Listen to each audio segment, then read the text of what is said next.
قبر رسول سا ہے ہی کوئی نہیں، تیرے مزار تے شے ہی کوئی نہیں۔ صحیح مسلم میں حدیث ہے، نبی علیہ السلام نے اپنی وفات سے 5 دن پہلے کہا، آپ علیہ السلام نے فرمایا خبردار میں تمہیں ڈراتا ہوں اس بات سے کہ اگلے لوگوں میں سے جب انبیاء یا نیک بندے فوت ہو جاتے تھے لوگ اس کی قبروں پہ سجدے شروع کر دیتے تھے، یہ کام تم نہ کرنا۔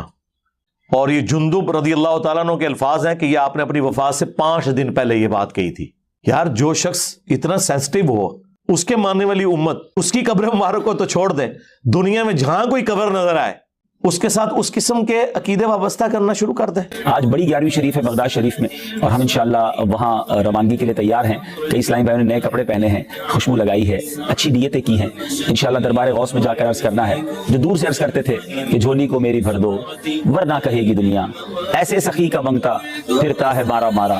انشاءاللہ آج غوث پاک کے در پر جا کر جھولی بھر کے آنا ہے، انشاءاللہ ان سے عرض کرنا ہے، کیونکہ ان کے مرید ہے نا، کہ میری لاج رکھ لو یا غوث میں مرید ہوں تمہارا، میری لاج رکھ لو یا غوث میں مرید ہوں تمہارا، میں مرید ہوں تمہارا۔ غوث پاک آپ نے اپنے در پر آنے والوں کو سب کو نوازا، یہ دور دور سے آپ کے فقیر، آپ کے مرید، آپ سے محبت کرنے والے آئے ہیں۔ آج آپ کے عرس کی رات ہے، کسی خالی نہ لوٹائیے، سب کی جھولیاں بھر دیجیے۔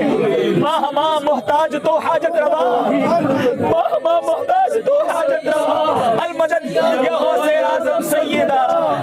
یا اللہ بروز قیامت غوث پاک کے غلاموں میں اٹھانا۔ یا غوث اعظم آج آپ کے عرس کی رات ہے، آپ کے مرید، آپ کے فقیر دور سے آئے ہیں، آپ ہی کا فرمان ہے کہ نیک مرید میرے لیے اور میں گناہگاروں کے لیے ہوں۔ غوث پاک آپ کے گناہگار مرید آئے ہیں، ہماری جھولی بھر دیجیے، جھولی کو میری بھر دو ورنہ کہے گی دنیا، ایسے سخی کا منگتا پھرتا ہے مارا مارا۔ المدد یا غوث اعظم پیر ما، امداد کن امداد کن، از بند غم آزاد کن۔ یا خواجہ تیری جھولی بھر دو، یا خواجہ تیری جھولی بھر دو، یا خواجہ میری جھولی بھر دو، یا خواجہ میری جھولی بھر دو، یا خواجہ میری جھولی بھر دو، یا خواجہ میری جھولی بھر دو، یا خواجہ میری جھولی بھر دو، جھولی بھر دو، جھولی بھر دو، جھولی بھر دو، جھولی بھر دو، جھولی بھر دو، جھولی بھر دو، یا خواجہ میری جھولی بھر دو۔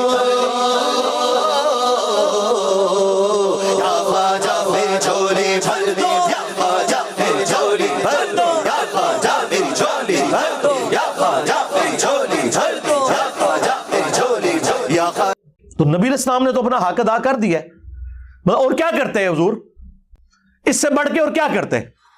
امت کو یقین دلانے کے لیے کہ ڈر جاؤ۔ ابو داؤد میں حدیث ہے، میری قبر پہ میلہ نہ لگانا۔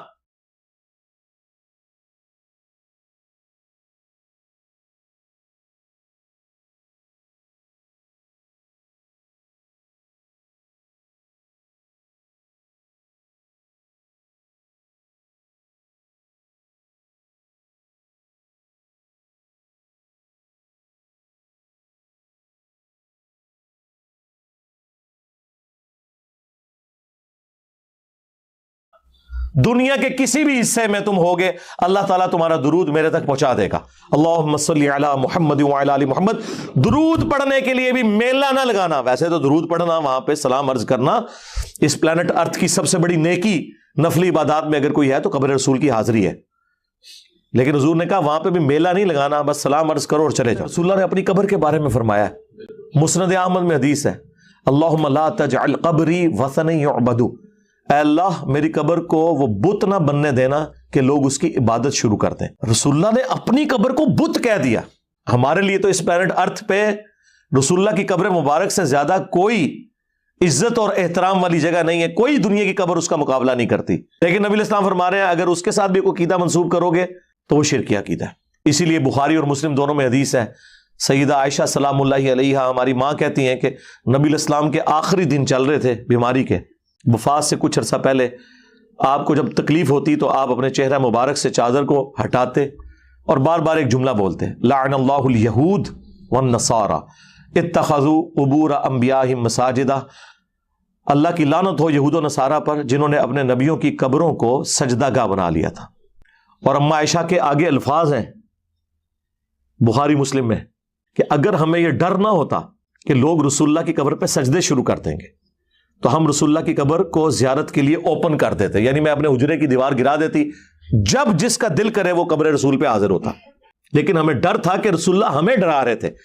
ادھر تو عائشہ کو کسی نے نہیں کہا کہ شرک تو ختم ہو چکا ہے، انہیں پتا تھا کہ بخاری میں حدیث موجود ہے.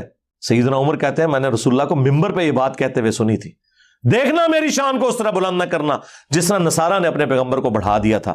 میں اللہ کا بندہ اور اس کا رسول ہوں، مجھے اللہ کا بندہ اور اس کا رسول ہی کہنا. محمدن عبدہ و رسول، الحمدللہ ہم یہی کہتے ہیں. اور اما عائشہ دیکھیں وہ کہہ رہی ہیں اگر یہ ڈر نہ ہوتا کہ لوگ سجدے شروع کر دیں گے ہم رسول اللہ کی قبر مبارک کو زیارت کے لیے اوپن چھوڑ دیتے. ایک اور حدیث ہے بخاری اور مسلم دونوں میں، اما عائشہ اس کی راویہ ہیں، وہ کہتی ہیں کہ رسول اللہ کی بیماری کے دن چل رہے تھے اور آپ کی 2 بیویاں وہاں پہ موجود تھیں، یعنی 3 بیویاں اکٹھی ہیں، سیدہ ام حبیبہ اور ام سلمہ، اور وہ آپس میں بات کرنا شروع ہو گئی. اور یہ دونوں سینئر اصحاب میں سے ہیں اس حوالے سے کہ دونوں نے ہجرت حبشہ بھی کی ہوئی ہے، جو ہجرت مدینہ سے بھی پہلے کی تھی. تو وہ ذکر کر رہی تھی کہ جب ہم حبشہ ہجرت کر کے گئے تھے تو بخاری مسلم کے الفاظ ہیں، ام سلمہ اور ام حبیبہ آپس میں یہ بات کر رہی تھی کہ وہاں ہم نے ماریا نام کا ایک گرجا دیکھا تھا جس میں تصویریں لٹکی ہوئی تھی، اور نبی علیہ السلام تکلیف کی وجہ سے لیٹے ہوئے تھے، آپ اس بیماری کے عالم میں بھی اٹھ گئے. آپ نے کہا ان میں یہی تو خرابی تھی کہ جب ان میں کوئی نبی یا نیک آدمی فوت ہو جاتا تھا وہ اس کی قبر کے اوپر تصویریں لٹکا دیتے تھے اور وہاں پہ سجدے شروع کر دیتے تھے. قیامت کے دن یہ لوگ بدترین مخلوق بن کے ابھریں گے. اللہ اکبر. آپ کو یہ نہ سمجھے یہ اگلے لوگوں کی بات ہے، نہیں. اب وہ حدیث جو میں نے پہلے بیان کی بخاری مسلم کی وہ دوبارہ یاد کر لیں، تم بھی اگلے لوگوں کے پیچھے چل پڑو گے قدم با قدم، بالشت بر بالشت، حتیٰ کہ ان میں سے کوئی گوہ کے سوراخ میں داخل ہوا تم بھی یہی کام کرو گے. اور پوچھا گیا اگلے لوگ کیا یہود و نصارہ ہیں؟ فرمایا وہی تو ہیں. اور اس کو یہ ہمارے ڈاکٹر اشرف جلالی صاحب وہ کہتے ہیں یہ فیشن کے بارے میں نہ، پرانیاں گلاں، پرانے بانے، پرانے دھوکے. ترمذی میں اس کا شان ارشاد موجود ہے. کس موقع پہ حضور نے کہا؟ فیشن کے اوپر نہیں کہا، شرکی ایکٹیویٹی پہ کہا، جب صحابہ نے کہا آپ بھی ہمارے لیے ایک درخت مقرر کر دیں جہاں پہ ہم برکت کے لیے اسلحہ لٹکائیں. تو آپ نے فرمایا تم نے وہی بات کی ہے جو موسیٰ کے ماننے والوں نے کی تھی. سورۃ الاعراف آیت نمبر 138 کہ خدا کا بت مقرر کرتے ہیں. کسی صحابی نے نہیں کہا کہ درخت تو ہم برکت کے لیے مانگ رہے ہیں، کوئی پوجنے کے لیے نہیں مانگ رہے، کوئی ہم نے اسٹیچو نہیں اللہ کا بنایا، آپ اس کو اس سے کیوں کمپیئر کر رہے ہیں؟ کس کی جرت تھی امام الموحدین کے سامنے بولتا صلی اللہ علیہ وآلہ وسلم. وہ 4 کتابوں میں صحیح سند کے ساتھ ہے، المصنف ابن ابی شیبہ میں، سنن کبریٰ البیہقی میں، فضل الصلاۃ علی النبی میں، الموطأ امام مالک میں. عبداللہ بن عمر جب بھی سفر پہ جاتے یا واپس آتے تو مسجد نبوی میں 2 نفل پڑھتے اور قبر رسول پہ آ کے عرض کرتے السلام علیکہ یا رسول اللہ، السلام علیکہ یا ابا بکر، السلام علیکہ یا عمر. یعنی وہ تینوں قبروں پہ جاتے، اے اللہ کے رسول آپ پہ سلام ہو، اے ابو بکر آپ پہ سلام ہو، اے عمر آپ پہ سلام ہو، ایک روایت میں یا ابتا اے میرے باپ آپ پہ سلام ہو. تو وہ اپنی جگہ وہ فضیلت ہے قبر رسول کی حاضری، کوئی شک نہیں ہے. لیکن اس قبر کے ساتھ اس طرح کے عقیدے وابستہ کرنا، آپ مجھے بتائیں اگر قبر رسول کا یہ سٹیٹس ہے کہ آپ نے کوئی عقیدہ وابستہ نہیں کرنا، باقی قبریں تو شاہی کوئی نہیں. اے جملہ ہر جگہ فٹ ہونا جے کہ میرے نبی سا ہے ہی کوئی نہیں، تیرے بابے تھے شاہی کوئی نہیں، قبر رسول سا ہے ہی کوئی نہیں، تیرے مزار تھے شاہی کوئی نہیں. ٹھیک ہے کہ نہیں؟ ہر جگہ یہ فٹ ہوتی ہے بات. تو نبی علیہ السلام کے ساتھ اپنا رشتہ مضبوط کریں جنہوں نے آپ کے کام آنا ہے قیامت کے دن انشاءاللہ تعالی. شفاعت کے ہم نے حقدار ہونا ہے اگر نبی علیہ السلام کی سچی پیروی کی.